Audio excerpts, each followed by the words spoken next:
علیکم ناظرین، کیسے ہیں آپ سب؟ امید ہے آپ سب خیریت سے ہوں گے۔ آج ہم پڑھیں گے سورہ بقرہ کی تفسیر کا 23واں رکوع۔ چلیے شروع کرتے ہیں۔ بسم اللہ الرحمن الرحیم۔ یسألونک عن الأہلہ، اے محمد صلی اللہ علیہ وسلم، لوگ تم سے نئے چاند کے بارے میں پوچھتے ہیں۔ قل ہی مواقیت للناس والحج،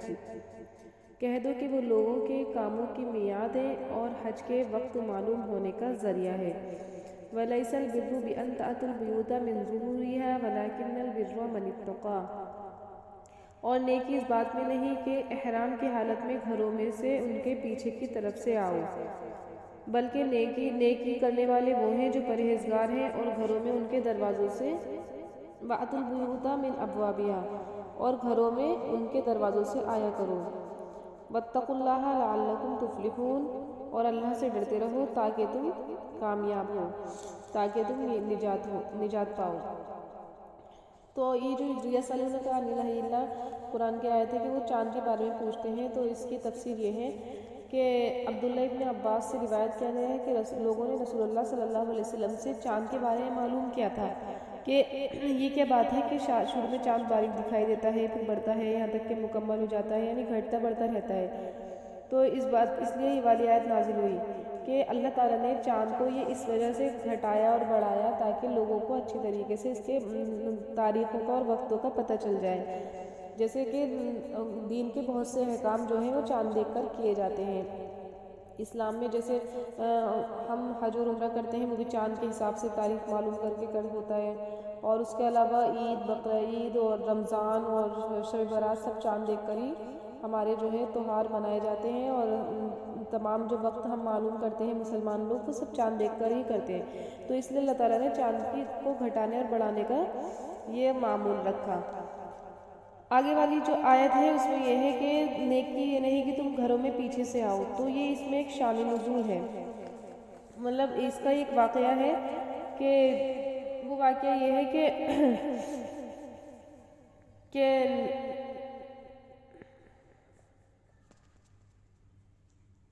مرتبہ رسول اللہ صلی اللہ علیہ وسلم ایک باغ میں تشریف رکھے ہوئے تھے۔ اچانک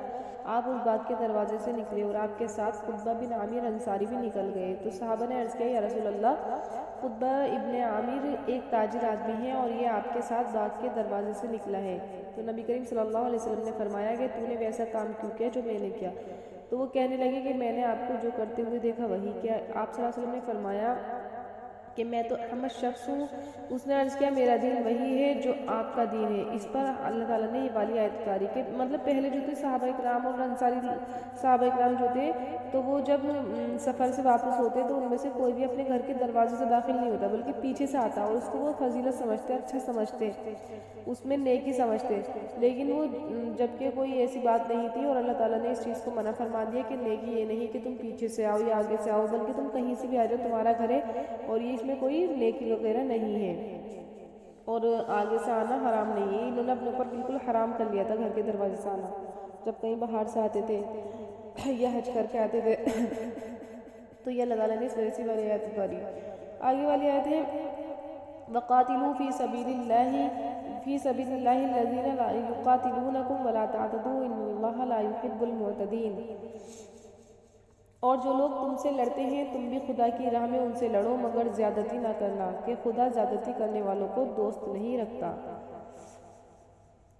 وَاقْتُلُوهُمْ حَيْثُ ثَقِفْتُمُوهُمْ وَأَخْرِجُوهُمْ مِنْ حَيْثُ أَخْرَجُوكُمْ وَالْفِتْنَةُ أَشَدُّ مِنَ الْقَتْلِ، اور ان کو جہاں پاؤ قتل کر دو، جہاں سے انہوں نے تمہیں نکالا ہے وہاں سے تم بھی ان کو نکال دو، اور دین سے گمراہ کرنے کا فساد خون ریزی سے کہیں بڑھ کر ہے، یعنی کہ دین سے فتنہ جو ہے وہ دین سے گمراہ کرنے کا جو گناہ ہے وہ قتل سے بھی زیادہ بڑا ہے۔ وَلَا تُقَاتِلُوهُمْ عِنْدَ الْمَسْجِدِ الْحَرَامِ،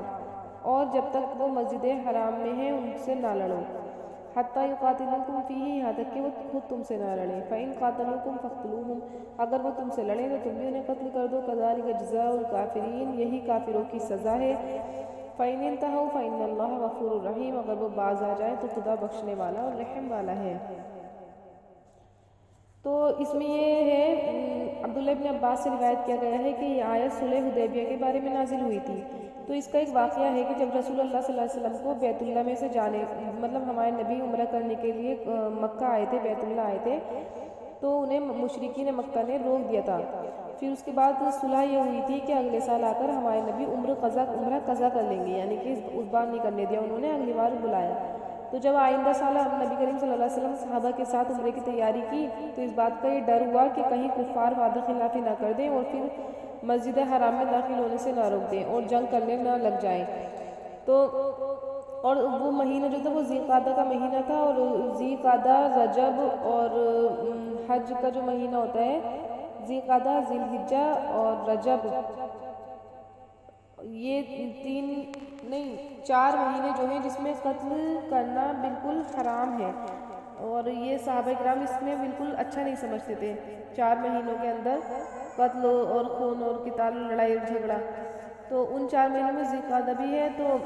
وہ ذی القعدہ کا مہینہ تھا، تو ہمارے صحابہ کرام جو تھے یہ ڈر رہے تھے کہ یہ مہینہ بھی ذی القعدہ کا ہے، ہم کیسے لڑائی کریں گے۔ تو اس پر اللہ تعالیٰ نے یہ والی آیت اتاری کہ تم جو ہے عمرہ کرنے جاؤ اور تم خود جو ہے حد سے مت بڑھنا، یعنی کہ تم ان سے لڑائی مت اٹھانا، اگر وہ تمہیں آنے سے روکیں اور لڑائی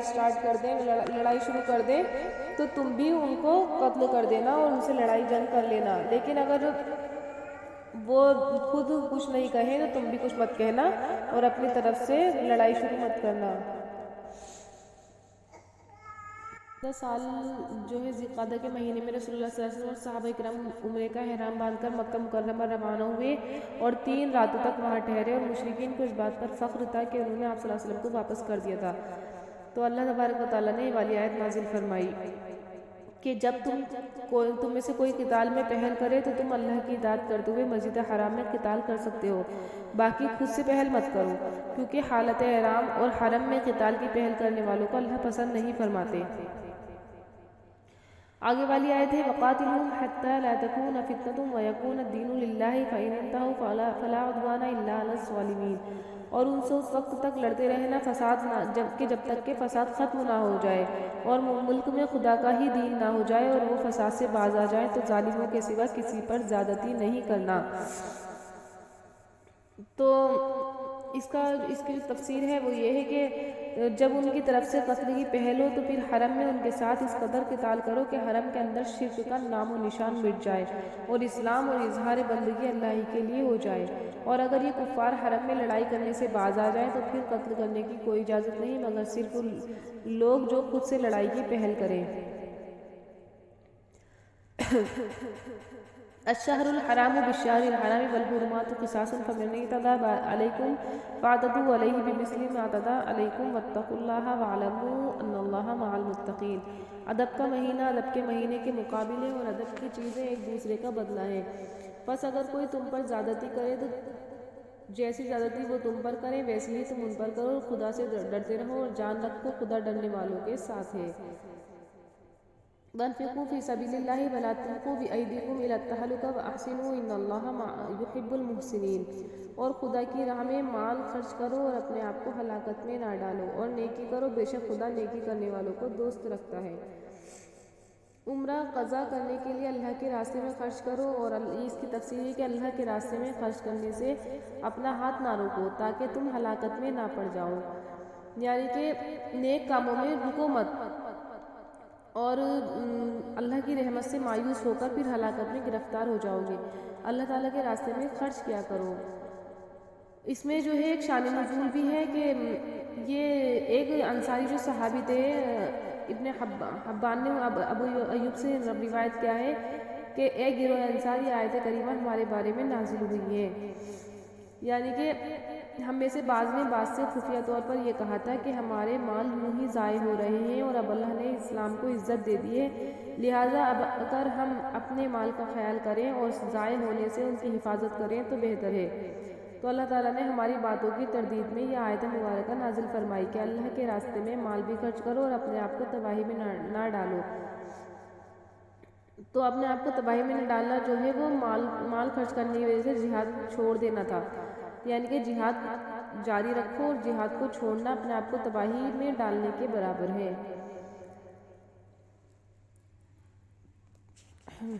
اور آگے والی آیت ہے وَأَتِمُّوا الْحَجَّ وَالْعُمْرَةَ لِلَّهِ فَإِنْ أُحْصِرْتُمْ فَمَا اسْتَيْسَرَ مِنَ الْهَدْيِ وَلَا تَحْلِقُوا رُؤُوسَكُمْ حَتَّى يَبْلُغَ الْهَدْيُ مَحِلَّهُ، اور خدا کی خوشنودی کے لیے حج اور عمرے پورے کیا کرو، اور اگر راستے میں روک لیے جاؤ تو جیسی قربانی میسر ہو کر دو، اور جب تم قربانی اپنے مقام پر نہ پہنچ جائے سر نہ مڑاؤ۔ فمن کان منکم مریضا او بہ اذی من رأسہ ففدیۃ من صیام او صدقۃ او نسک، اور اگر کوئی تم میں سے بیمار ہو یا اس کے سر میں کسی کی طرح کی تکلیف ہو تو اگر وہ سر منڈا لے تو اس کے بدلے روزے رکھے یا صدقہ دے یا قربانی کرے۔ فَإِذَا أَمِنْتُمْ فَمَنْ تَمَتَّعَ بِالْعُمْرَةِ إِلَى الْحَجِّ فَمَا اسْتَيْسَرَ مِنَ الْهَدْيِ،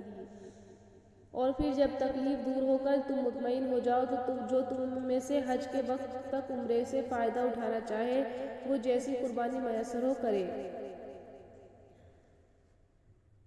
فمن لم یجد فصیام ثلاثۃ ایام فی الحج وسبعۃ اذا رجعتم، اور پھر جب تکلیف دور ہو کر تم مطمئن ہو جاؤ تو جو تم میں سے حج کے وقت تک عمرے سے فائدہ اٹھانا چاہے جیسی قربانی میسر کرے، اور جس کو قربانی نہ ملے وہ 3 روزے ایام حج میں رکھے، اور 7 جب واپس ہو یہ پورے 10 ہو جائیں گے، یعنی کہ 3 روزے تو حج کے دنوں میں رکھ لے اور جب واپس آ کر 7 اور رکھ لے تو یہ پورے 10 ہو جائیں گے۔ یہ حکم اس شخص کے لیے جس کے اہل و عیال مکے میں نہ رہتے ہوں، اور خدا سے ڈرتے رہو، واتقوا اللہ واعلموا ان اللہ شدید العقاب، اور خدا سے ڈرتے رہو اور جان رکھو خدا سخت عذاب دینے والا ہے۔ تو اس آیت کی تفسیر میں یہ ہے کہ تم حج یا عمرہ یا کسی بیماری یا دشمن کی وجہ سے روک دیے جاؤ تو بکری، گائے، اونٹ جس میں سے قربانی تمہارے لیے آسان ہو حرام کے چھوڑنے پر واجب ہے، اس کے رکنے کے عرصے میں اپنے سر کو نہ مڑاؤ جب تک کہ جو قربانی روانہ کی ہے وہ اپنے ذبح ہونے کی جگہ پر نہ چلی جائے۔ تو جو شخص اس رکنے کی مدت میں اتنے زمانے تک نہ ٹھہر سکتا ہو تو وہ قربانی کا جانور کی جگہ پر روانہ کرنے سے پہلے ہی اپنے گھر چلا جائے، اور جس کے سر میں جوئیں بہت زیادہ ہو گئی ہوں وہ اپنے سر کو منڈوائے۔ یہ آیت کریمہ کعب بن عجرہ کے متعلق نازل ہوئی ہے کہ ان کے سر میں جوئیں بہت زیادہ ہو گئی تھیں، اس لیے انہوں نے حرم میں ہی اپنا سر منڈوا دیا تھا، اور اس سر منڈانے کا فدیہ جو تھا وہ 3 روزے تھے، یا مکہ والوں میں سے 6 مسکینوں کو کھانا کھلانا تھا، یا ایک قربانی کا جانور ذبح کرنے کے لیے روانہ کرنا ہے۔ اور جب دشمن اور بیماری سے نجات مل جائے تو اس سال اللہ تعالیٰ نے جو تمہارے ذمے حج اور عمرہ فرض کیا تھا اگلے سال اس کی قضا کر لو۔ اور جو شخص عمرہ ادا کرنے کے بعد پھر حج کا احرام باندھے، یعنی کہ پہلے عمرہ ادا کر لے پھر اس کے بعد حج کا احرام باندھے، تو اس پر حج تمتع اور قران یعنی حج اور عمرے کا اکٹھا کرنا اس کی قربانی واجب ہے، اور قربانی عام ہے، خواہ بکری ہو یا گائے یا اونٹ، کسی چیز کی بھی قربانی ہو۔ اور جو شخص ان تینوں قسم کی قربانیوں میں سے کوئی سی بھی قربانی ادا نہ کر سکے تو وہ حج کے دنوں میں 3 روزے رکھ لے، اور آخر روزہ عرفہ کے دن ہوگا، اس طریقے سے رکھے 3، مطلب ساتھ ساتھ میں ایسے روزے رکھے کہ آخری روزہ عرفہ کے دن ہو، اور 7 گھر پہنچنے پر رکھ لے،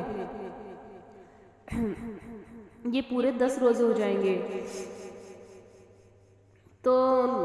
یہ دم تمتع قربانی اس شخص پر واجب ہے جس کا گھر حرم میں یا اس کے گھر والے حرم میں نہ ہو، کیونکہ حرم والوں پر حج تمتع اور قران واجب نہیں، اور جس چیز کا اللہ نے تمہیں حکم دیا ہے اس کو پورا کرنے میں اللہ سے ڈرو، کیونکہ جو احکام خداوندی میں سے قربانی یا روزوں کو چھوڑ دے گا تو اللہ تعالیٰ سخت عذاب دینے والے ہیں۔ یعنی حج اور عمرہ میں جو ہے وہ لڑائی جھگڑے کرنے سے اور گالی گلوچ کرنے سے پرہیز کرنا چاہیے، اور اگر کوئی اس طریقے سے کرے گا حج میں مطلب ان چیزوں سے نہیں بچے گا تو اللہ تعالیٰ سے ڈرنا چاہیے اسے، کیونکہ اللہ تعالیٰ کا بہت سخت عذاب ہے ان لوگوں کے لیے جو اللہ تعالیٰ کی پیروی، احکام کی پیروی نہیں کرتے حج اور عمرہ میں۔ تو آج کل کے حج اور عمرہ میں لوگوں کو دیکھو کہ مطلب حج اور عمرہ کرنے کے بعد بھی واجب اور نفل اور سنتیں سب چھوڑ دیتے ہیں اور انہیں پتہ ہی نہیں ہوتا ہے۔ تو پہلے حج اور عمرہ کرنے سے پہلے اپنے واجبات، نوافل، جتنی بھی سنتیں وہاں پر ادا ہوتی ہیں ان کا معلومات کرنا یا ان کو سیکھنا بہت ضروری ہے، ورنہ اللہ تعالیٰ بہت سخت عذاب دیتے ہیں۔ اور اللہ تعالیٰ سب کو ہدایت عطا فرمائے۔ آج کی تفسیر بس اتنی ہی۔ السلام علیکم۔